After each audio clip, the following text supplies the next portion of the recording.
Assalamualaikum mga kapatid. Story behind bakit nga ba nakapag-decide magbalik Islam si Louis Bolton na dating membro ng Six Bomb Dancer. Allahu Akbar. Tunay na sinumang gabayan ng Allah Subhanahu wa Ta'ala ay walang makapagliligaw sa kanya at ang sinumang hayaan ng Allah Subhanahu wa Ta'ala sa kaligawan ay walang makapaggabay sa kanya. Mashallah. Dati pala siyang kasama sa member sa mga Six Bomb Dancer. Pero ngayon isa na siyang ganap na muslima, mashallah. Napakapalad niya dahil kasama sa mga ginabay ng Allah Subhanahu wa Ta'ala. Ayon pa sa kanya, kaya niya niyakap ang Islam dahil dito niya natagpuan ang kapayapaan, kapanatagan sa kanyang puso. Subhana, Allahu Akbar, mashallah, Allahu Akbar. Ang salitang salam ay hango sa Arabic word or salam.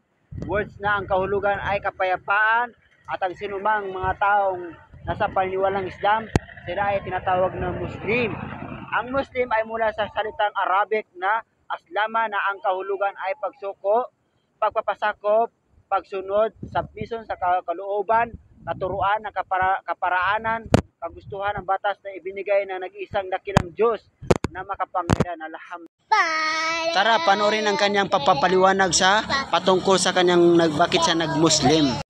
Assalamualaikum warahmatullahi wabarakatuh to all my brothers and sisters in Islam, and hello everyone. So I've been still seeing a lot of comments and I didn't expect na yung video po natin is magba-viral, no? Since ang main question nila is ano yung nag-udyok sa akin para i-embrace yung Islam.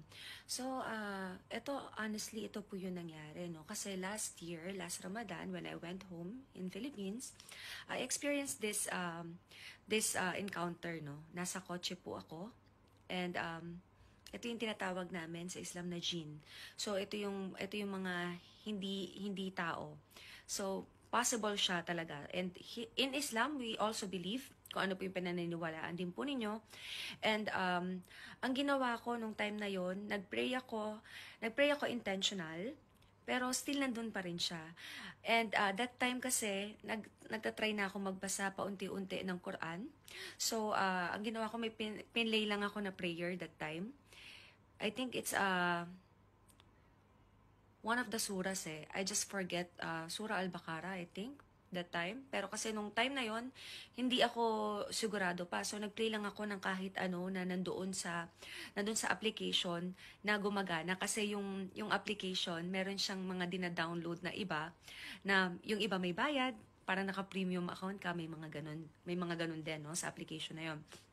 So, after ko siyang i-play, alam niyo, gumaan yung pakiramdam ko. Then sabi ko, every time na, of course, na makakaramdam ako ng takot. And then, that is also the time that I started talking to Allah. That is the time na nagsimula na ako na ito na yun. Kasi nung time na takot ako, yung prayer, yung nakasave sa akin, aside sa intentional prayer natin, no? So, right now po, ang ginagawa ko po, Ramadan po, nagfa-fasting po ako ngayon, and I do the prayers 5 times a day, hindi po ako nakakalimot na mag-pray. And syempre, ang number 1 po kasi, kahit anong religion po kayo, no, is yung respect nyo po sa kapwa ninyo, mapaibang religion man yan, magkaiba man ko yun ng belief.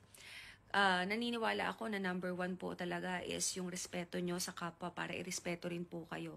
So ako, may nabasa rin akong comment na for example, parang sinabi nila, close ka pa rin ba sa mga kaibigan mo noon? Meron po akong mga kaibigan talaga na talaga masasabi kong kaibigan ko at hindi ko nakasama or hindi ko kakilala lang, na lumalabas kami, ako nakabalot ako kung sila ay naka-fitted or kung ano suot nila, nirerespeto ko yun. Ganon din po sila sa akin, nirerespeto nila kung paano na ako manamit ngayon, kung saan na lang ako pwede, kasi syempre coffee shop na lang talaga ako, kakain na lang kami, kasi alam naman po natin yung mga bawal po sa Islam, no? So hindi naman din po ako mag-e-educate kasi marami pa po akong kailangan matutunan. Ang ma-advise ko lang po sa mga kasi marami rin nag-comment na gusto po nilang mag-revert. Ayan, inshallah, kung talagang 100% po sa puso nyo at sigurado kayo at naniniwala kayo kay Allah, ayan po, syempre, mas maganda po talagang 100% po kayo, buo sa puso nyo, galing po sa puso ninyo, no? So kung kayo naman po ay hindi po naniniwala sa pinaniniwalaan namin, okay lang din po yun. Ang maganda lang siguro ay wag na tayong mag-spread pa ng hate comments kasi isa po sa reason kung bakit ako nag-embrace ng Islam is because dito ko nakita yung peace, no? Naramdaman ko, I'm at peace at the same time, mahirap talaga ako magalit. So hindi talaga ako ganong nagagalit, no? Kahit galit na ako, parang hindi naniniwala yung tao, even before. Pero ngayon, naramdaman ko yung patience ko, mas matagal. Even right now pero magkakaiba po tayo ng cases ha. Even right now na nagpa-fasting po ako, hindi po ako nakakaramdam ng gutom. For example, kanina talaga yung nasa office ako from before 9 a.m. So, natulog ako ng around 6, medyo late na, no? Kasi nakatulog ako ng mas maaga. Natulog ako ng around 6 a.m. Gumising ako ng around 7:30. 1.5 hour lang pala yung tulog ko. Gumising ako 7:30. But the whole day, okay ako. Hanggang mag-break kami ng fast. Okay na okay po ako. So, dun sa ating sa fasting, no? Though bago pa lang naman din po ako, no? Pero ang na-feel ko kasi, hindi ka makakaramdam ng gutom. Hindi ka makakaramdam ng gutom, lalo na pag isinapuso mo at naiintindihan mo kung para saan at bakit ka nagpa-fasting. So, yun yung ilan sa mga masishare ko sa inyo kasi talagang, before iiyak ako, syempre kukwento mo yan sa mga trusted mong kaibigan. Minsan magpo-post ka pa sa Facebook na ganito yung nararamdaman mo. Na-realize ko hindi pala ganun dapat. So, ang ginagawa ko ngayon, kung iiyak man ako, iiyak ako sa saya, iiyak ako sa lungkot, sa prayer mat ko, ako umiiyak.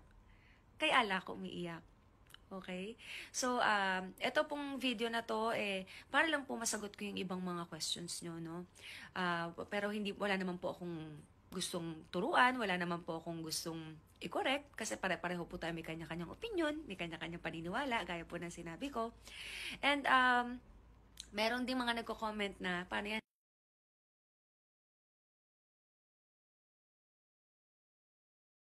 So, hello everyone, ayan, dami kong nakikitang comment na ganito, no, na nakapag-asawa ka ba? And may lahi ka bang Muslim? Una po sa lahat, hindi po ako married, and kaya po ako nag-revert, nagbalik Islam kasi dito ko po nakita yung dito ko naramdaman yung peace ko. Kasi yung importante, no? So, ngayong Ramadan, this is my first Ramadan as a Muslim, and ngayon nagpa-fasting po tayo, siyempre nagpe-pray tayo, and ito yung time talaga ng na para makapag-repent tayo, and mas, alam mo yun, mas mag-focus ka sa magagandang bagay kaysa sa mga bagay na hindi okay at healthy para sa'yo. So, yun lang po. Sana nasagot ko na po yung tanong. Hindi po ako kinasal, hindi po ako kasal, and decision ko po ito dahil dito ko po naramdaman yung peace.